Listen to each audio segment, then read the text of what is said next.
video for today. I'm sitting in the park and I'm trying to come up with ideas. So let's see how this goes. A question you ask yourself as an artist. That is, how do I make a living out of this? How do I build a career out of this? What's my role on this planet? Okay, actually that's a question I have answers to. The other two I don't really have answers to those yet. But something I figure out or try to figure out every 6 months is answers to the first two questions. How do you make a living out of it, and how do you build a career out of this? So the perfect place to think about the answers to these questions is in the park. Just thought I'll change the set a little bit, so it might give me inspiration as well. Just in the park, trying to not get burnt. Don't worry, I've got sunscreen on.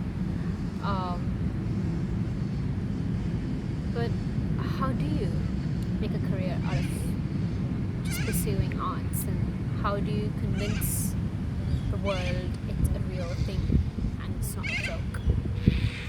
How do you do that? A question you ask yourself. So the first one was, how do I make a career as an artist? And the second one was, how to make a living out of it. Now the reason I'm dividing it into two is because I think the two can be different. Sometimes they're mutually exclusive for a lot of people, but I think they're two different entities, because you can make a living out of doing something, but that doesn't have to be your lifelong career. That's something I'm trying to, again, this could be spewing nonsense, but that's what I feel. So how do you build a career? So for career, the steps I've been taking this is something I was lectured in my third year of university, and that is, you apply to residency programs, you apply to galleries for grants and commissions and stuff like that. You apply to galleries for exhibiting your work, and that all seems and sounds very exciting, but you can get that by a long shot. It looks far away, like a faraway dream sometimes, especially for a person like me. It looks like a very faraway dream, but that's okay. I'm gonna make it happen one day, I know that. And just getting my work exhibited is not the dream. I've got a much larger dream than that. I'm not going to share that here because that's very personal. But yes, that's the first step of making a career out of this, And I'm in the process of applying to residency programs. So it's not like I'm just spewing nonsense. I am talking and I'm practicing. So I'm doing both. So that's the first step. Secondly, this is what I'm doing as well, filming these videos, trying to share with you the thought process that goes behind being an artist in the present world. I'm trying to get my opinions out there. I'm not forcing it on you, I'm just trying to get it out there, because I feel like a lot of people don't have enough exposure in this industry. They don't know how forget about industry, they don't even know how people with a creative background function and why they exist. From the place where I come from, I think it's growing now, so thank God it's really growing and progressing. But following any sort of creative passion is like you're wasting your time. Why are you doing that? Why aren't you making money? Money is what drives the world. Why aren't you doing that? That's how you're kind of programmed to think like that. But thanks to my parents, they've been very encouraging. So they've never really made me feel like I am any less or I'm like wasting my time. In fact, they are the ones who encourage me to pursue an arts degree. So thank you so much to them. But they're not the entire world, right? You interact with all kinds of people on a daily basis, and it can sort of crush you down every now and then. Okay, so coming back to art, right? So career, I feel like career is something you put your heart and soul into, and which satisfies your intellectual capacity. I think that's what a career is, and you also feel like you're making a difference in this world. I think that's what a career is, and that has finally begun. Kind of started off last year. I don't want to take away that credit from myself. I put up art stalls at the market, so it kind of kicked off last year, but I'm only getting the confidence now. I guess it takes time, you know. So I'm getting confidence now, and I've applied to residency programs, and hopefully I really get into them, because that's going to be a very nourishing experience for me. I'm going to learn a lot more about my skills and techniques, and share my brain waves with other individuals who have the same, you know, whose frequencies are the same level as me, and that's going to really help me flourish. But that process has started, and hopefully through these videos I also get my voice there on the internet, and people can sort of empathize with me, I would say, and we can start a conversation, you know, which is always a good thing. Now, how do you make a living, right? That's the big question we're coming to. How do you make a living? Well, in all seriousness, making a living through being an artist or being a creative is going to take time, because it's not an industrial profession, if that makes sense. You're not churning out. You can churn out ideas on a daily basis, which is what I'm trying to do with sort of content creation, but you're not churning out projects on a daily basis, I guess. I don't even know how to compare it to other industries, actually, but you're not, it's very complicated, because you're basically fulfilling your own personal motivations. You're not reporting to a higher up, I guess. So for career steps, the multiple things I'm doing, because I've got so much inside of me to express, I don't have to only paint, you know. That's the beauty of being a creative person.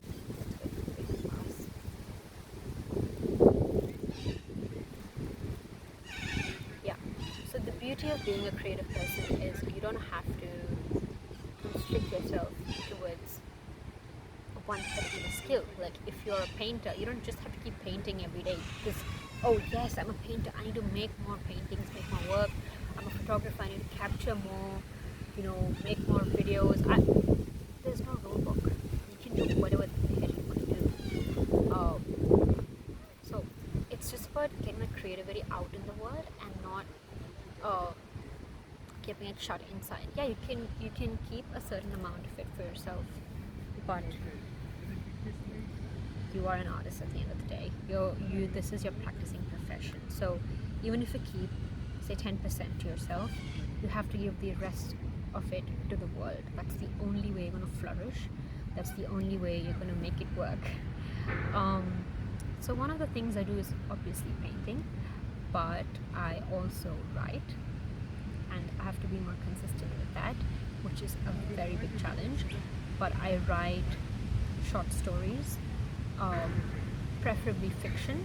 I also do write articles whenever I have like a conversation going on in my head, right? Whenever I have a dialogue, that's when I write down articles, but most of the time it's short stories, so it's creative writing.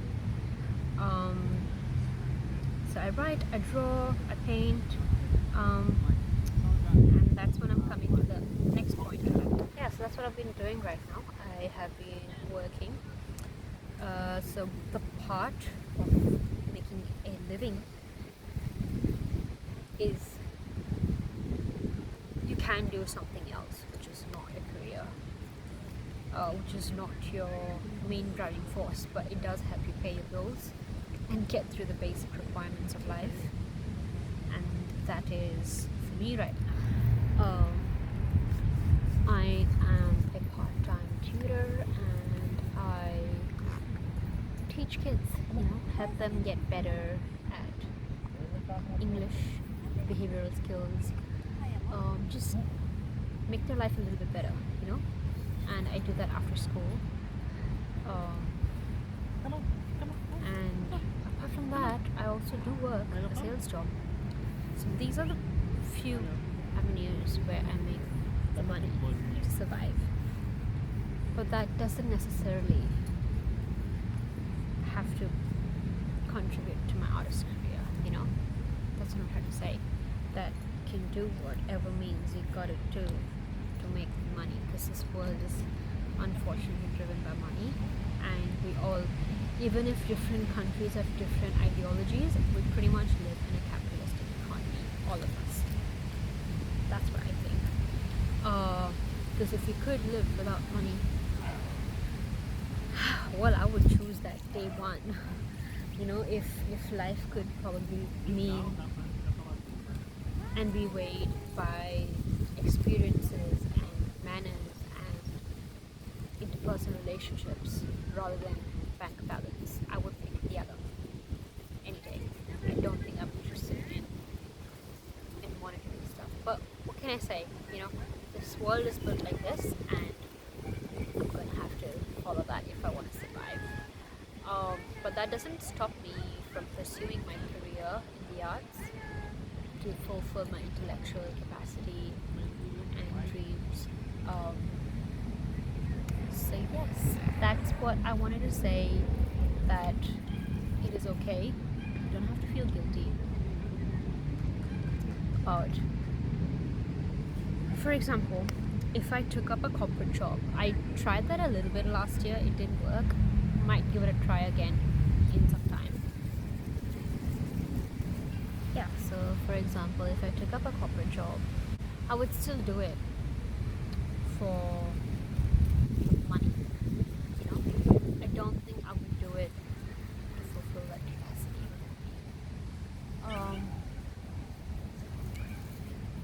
But then again, that's my journey, and I'm trying to stay away from that life as much as possible, because I haven't really seen any joy in it yet.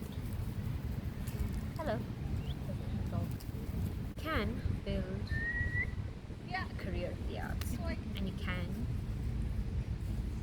make money through other means. They don't have to be mutually exclusive. That's what I'm trying to say in this video. They really don't. Because we all know that a creative career is very difficult to monetize early on, because when you compare it to a medical, actually you should compare it to a medical career. I don't think anybody does that. Everybody is, at least my world I live in right now, the only comparison is the corporate world. Whether you get into law, whether you get into investment banking, whether you get into working as an AI pro, whatever, like software. These are the only, I guess that's the world I'm in, and I can change my world, which is, again, that's for a different video. But I feel like the artist's life can be compared to the medical life. It takes a while till you can kickstart, till you get the push to make a living out of your career.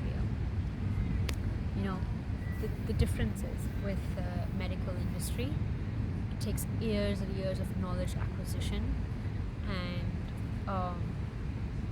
practical experience as well for you to be a credible doctor, so that patients can trust you with their life, literally, because your human life is in your hands.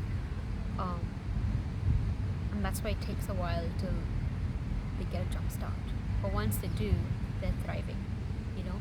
But it's this years of hard work, sometimes 10, 15 years of hard work that require you to be where you are. You know, it's not immediate. You don't graduate college, you don't graduate university and you land a job right after it. You know, it's not like that.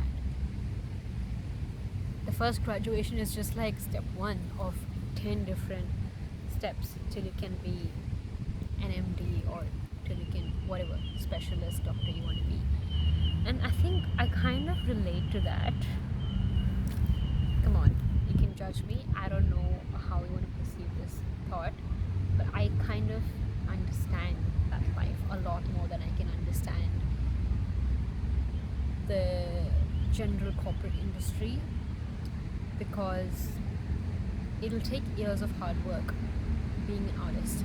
Again, knowledge acquisition, knowledge about life, philosophy and all of these things, knowledge acquisition, practical experience with creating and being confident with it and getting audience response or whatever your art is, you know, whichever field you work in. Getting that constant response, learning, growing, making mistakes and doing all of that. Years of doing that, and then you can see success afterwards, because I guess these are industries of knowledge and experience rather than being part of an ecosystem, if that makes sense. The way I perceive the corporate world is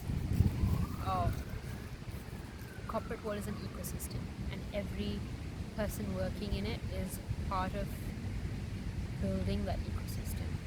So if you slack off, you're probably going to cause a glitch in that system, and that system is going to crash eventually. And that's why, you know, the layoffs and the pressure and the competition is so much, because you can't afford to mess up or the system is going to collapse. So that's how I observe that. That's an ecosystem. Yes, the same thing applies to other professions as well, but I don't think it's in other professions. If you're caught up in a mistake, if you end up making a mistake, the repercussions or consequences are immediate. You see that right now, right away, and it's most of the time, I think, personally affected as well. It could cause. It's very personal. Let's put it that way. Again, coming back to the doctor analogy, an example. If a doctor messes up, the patient who's come to them, their life is at risk. So it's not a system there. Like if you mess up, the larger system, or say the medical system, is going to collapse if I mess up. You know, it's not like that. The person you're treating, they end up getting in danger if you mess up. It's very immediate. It's very personal. It's very close. You know. Same thing with the arts. That's how I'll bring you back to the arts. Say movies, right? Why do movies get critically acclaimed? Why do movies get reviews, bad reviews, good reviews? Why does that happen? It's because because movies can directly influence you and shape an entire community. And if you preach something through your movie, if you preach something that is slightly controversial, again, I'm going to use the word controversial because you're free to have your own opinion, but if it's something which goes against the general societal thought process, that is controversial. So if your movie is slightly controversial, you end up influencing an entire community, and you see the response directly. If you have a movie about gendered violence, right? Or if you have, let's not go negative. Let's take the most easiest, simple topic. Let's take romance. Okay, we've got so many romantic movies, and they have shaped generations and communities. That's the best example. Like, what you preach, what romance should look like in a movie, directly influences somebody's life and the way they perceive love and romance in their life. So yes, being an artist is, you don't belong to a larger ecosystem. You belong to your own ecosystem. So you're in complete control of what you're doing, but you're also completely responsible for what you're doing. So yeah, that's all I wanted to say about where I'm at. So yes, some of the things I do is I'm making these videos for that as well, to get out the sort of intellectual part of it. That's why I'm making these videos.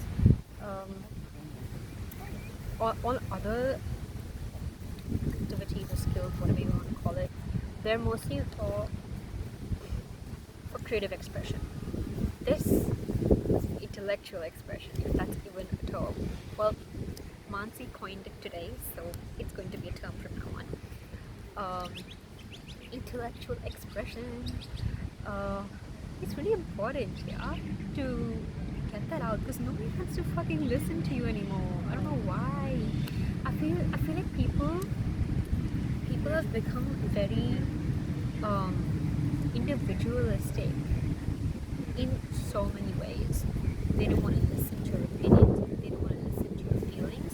They don't want to listen to your story. That's what it is. That's what it's come down to, which is very sad, because once upon a time, the concept of community meant people come together. You know what people call gossip nowadays, and they trash on it so much.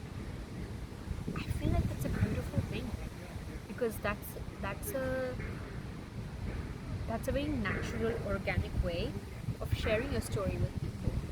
You know, of sharing every part of you with somebody, and them engaging with that. They're not disregarding it, they're taking it, and they have something to say back as well, which means that they're actually listening to you in the first place. Whereas modern society, 2026, where I am right now in Australia, I mean, I'm not living in this country, it's not this country, it's the entire world, but life as a 24-year-old independent woman is very isolating, because there are so many expectations, and okay, fine, I'll fulfill your expectations, alright, I'll do it, like, I'm not going to cry about it, but it's not an easy task, is it? So you want to engage with people and share your story, but nobody wants to listen, because they're like, oh, you signed up for it, just do it, stop complaining, stop crying about it. Oh, even if it's okay, even if it's that, if it's not that, it's either, oh, I'm sorry, I don't understand what you're saying, so I'm not going to even give a shit about it. So there's different elements to it. Yeah, so that's the journey so far, and I hope this helps you out in your journey of being an artist. I hope you don't lose hope. I hope you don't lose your drive, your motivation, because it can be quite slow at times, but that's okay. Slow and steady wins the race. We've all been taught that. We've all heard it all along, and I'm living it in action now. So slow and steady does win the race. Thank you for listening. Thank you for tuning in, and I'll see you next week. Bye bye.